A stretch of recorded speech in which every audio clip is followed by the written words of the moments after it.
सुप्रभात बच्चों। 6 नवंबर 2020 की कक्षा में आप सभी का स्वागत है। बच्चों, आज हम पाठ 13 साहस को सलाम का पठन पाठन करेंगे। बच्चों, यह पाठ सच्ची घटना पर आधारित है। यह पाठ दृढ़ संकल्प और अदम्य साहस का जीवंत उदाहरण है।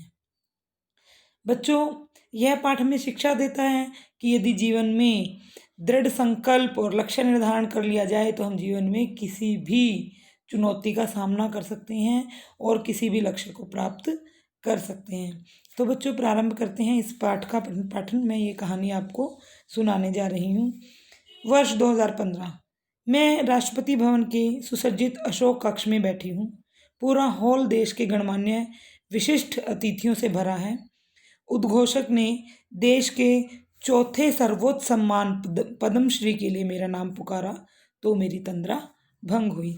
अब जो ये मैं है जो कह रही है कि मैं अशोक कक्ष में बैठी हूँ और जब मेरा चौथे सर्वोच्च सम्मान पद्मश्री के लिए नाम लिया तो मेरी तंद्रा भंग हुई, ये मैं कौन है?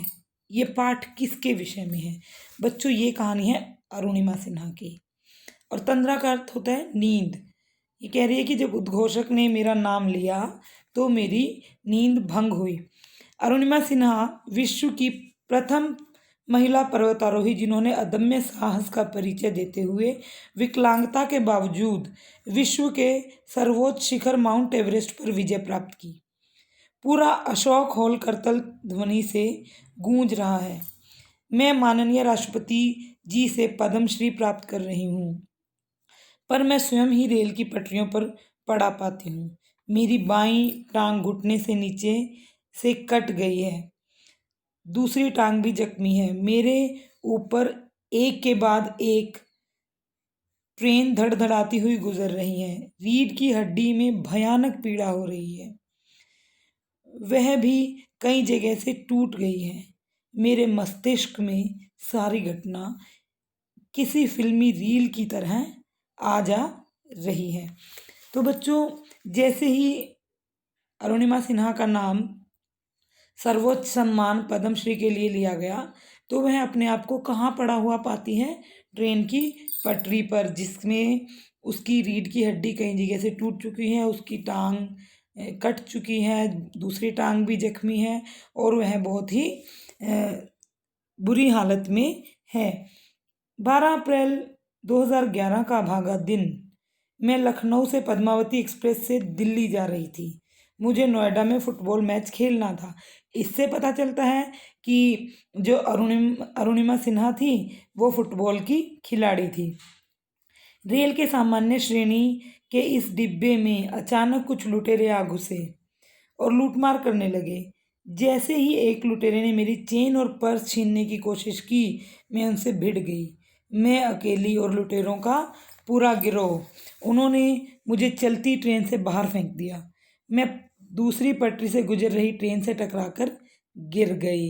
अब देखिए बच्चों कि ट्रेन पर लुटेरों ने हमला किया। एक अकेली लड़की लुटेरों का सामना कर रही थी और वह उनका सामना बहुत देर तक नहीं कर पाई और लुटेरों ने अरुणिमा सिन्हा को ट्रेन से धक्का दे दिया और वह दूसरी ट्रेन से टकराकर रेल की पटरी पर जा गिरी और वहाँ गिरने के पश्चात उसके ऊपर से कई ट्रेनें निकल गई, जिससे उसकी टांग बहुत बुरी तरह जख्मी हो गई। पूरे 7 घंटों तक मैं पटरी पर ही असहाय पड़ी रही। पूरा शरीर निर्जीव हो चुका था, पर मस्तिष्क रूप से मैं जागृत थी। मुझे लगा कि जीवन का अंत अब निकट है। चूहे मेरे कटे पाँव को कुतर रहे थे, पर उन्हें भगाने की शक्ति मुझ में नहीं थी। सुबह कुछ ग्रामीणों ने मुझे देखा तो मुझे अस्पताल पहुंचाया। डॉक्टर ने मेरी जान बचाने के लिए मेरी बाईं टांग को काटकर अलग कर दिया। बरेली के स्थानीय अस्पताल से लखनऊ मेडिकल कॉलेज होते हुए अखिल भारतीय आयुर्विज्ञान संस्थान पहुंच गई थी। मुझे चारों ओर अंधेरा ही अंधेरा दिखाई दे रहा था। फुटबॉल और वॉलीबॉल की राष्ट्रीय स्तर की खिलाड़ी का ऐसा भयानक अंत मुझे मंजूर नहीं था। अब देखिए बच्चों, वह निर्जीव सी पड़ी रही। जब ग्रामीणों ने सुबह उसको देखा, 7 घंटे तक कोई व्यक्ति जख्मी हालत में अगर इतनी बुरी हालत में पड़ा रहे तो वैसे ही मर जाता है। लेकिन ग्रामीणों ने उसे देखा और हॉस्पिटल पहुंचाया और वो एक हॉस्पिटल के बाद दूसरे तीसरे हॉस्पिटल तक पहुंचती गई और उसकी जान बचाने के लिए डॉक्टरों ने उसकी बाईं टांग को काटकर अलग कर दिया। बच्चों, लेकिन अरुणिमा सिन्हा बहुत ही साहसी लड़की थी और उसे फुटबॉल और वॉलीबॉल की जो वो खिलाड़ी थी उसे अपना एहसान मंजूर नहीं था। ऐसी स्थिति में बिस्तर पर पड़े हुए मैंने संकल्प लिया कि दुनिया के सर्वोच्च शिखर माउंट एवरेस्ट पर अपने चरण चिन्ह अंकित करने का। मैंने ईश्वर से कहा, तूने मुझे विकलांग बनाया है, मैं यह चुनौती स्वीकार करती हूँ। अब यह विकलांग विश्व की सबसे ऊंची चोटी पर ही तुझे धन्यवाद देगी। ऐसा संकल्प जो है अरुणिमा सिन्हा ने कर लिया। सच्चाई तो यह थी कि इस दुर्घटना से पहले मैंने पर्वत आरोहण के बारे में कभी कल्पना भी नहीं की थी। जो कि मेरे संकल्प के बारे में सुनता मेरा उपहास उड़ाता, पर मैं अपने निश्चय पर अटल थी। मेरे भाई ओम प्रकाश सिन्हा और पूरे परिवार ने मेरा हौसला बढ़ाया।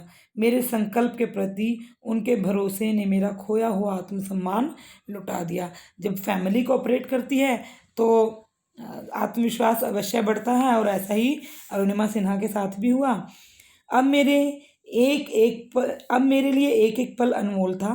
अस्पताल से निकलने के बाद जब सामान्य लोग घर जाकर आराम करना पसंद करते हैं, जब कोई ऐसी हालत में हॉस्पिटल से डिस्चार्ज होता है तो वो आराम करना ही पसंद करते हैं, तब मैं अपने अधभरे जख्मों के साथ अपने सपनों को साकार करने के लिए प्रेरणा स्रोत बेछिंद्री पाल के पास पहुंची। बेछिंद्री पाल जी भी पर्वतारोही थी और उनके पास जो है अरुणिमा सिन्हा चली गई। बेछिंद्री पाल ने मेरी शारीरिक दशा देखी और मेरा हौसला बढ़ाया। उन्होंने मेरी पीठ थपथपाकर कहा, एक दिन तुम्हारा लक्ष्य तुम्हारे कदमों में होगा, तुम्हारा हौसला माउंट एवरेस्ट से कहीं बड़ा है।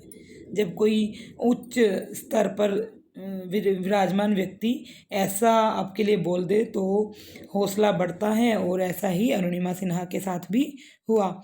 बेचेंद्री पाल से मिलकर मैं आत्मविश्वास से भर उठी।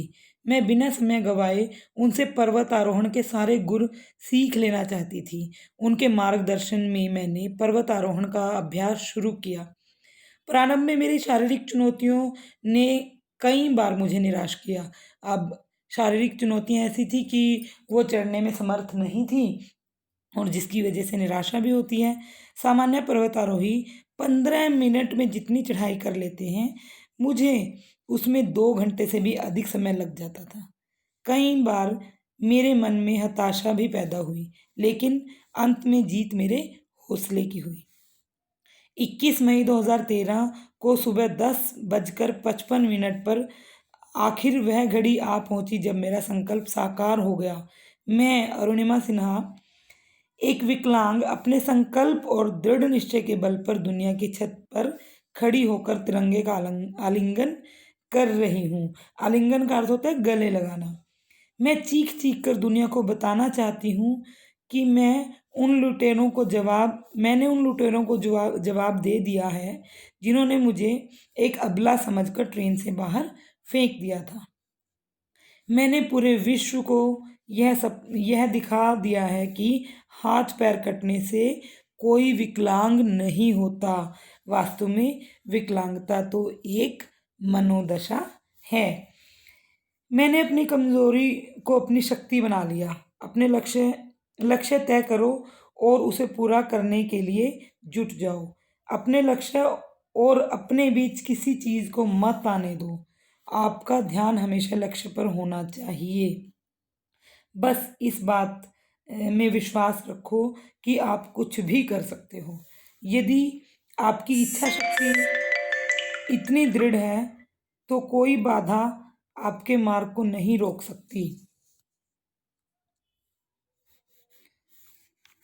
मेरा जीवन इस बात का जीवंत प्रमाण है। खुद पर विश्वास, दृढ़ इच्छा शक्ति और लक्ष्य के प्रति संपूर्ण समर्पण ही सफलता का राजमार्ग है। इस मार्ग पर चलकर तो देखिए, आपका स्वप्न भी साकार हो जाएगा।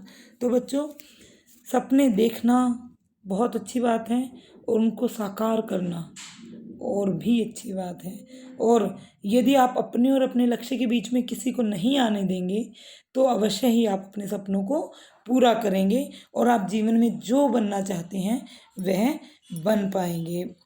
और यदि एक विकलांग लड़की माउंट एवरेस्ट जैसे कठिन पर्वत पर चढ़कर तिरंगे का आलिंगन कर सकती हैं तो हम लोग जिनके हाथ पांव शारीरिक स्थिति आर्थिक स्थिति सब मजबूत है तो हम लोग तो जीवन में कुछ भी कर सकते हैं।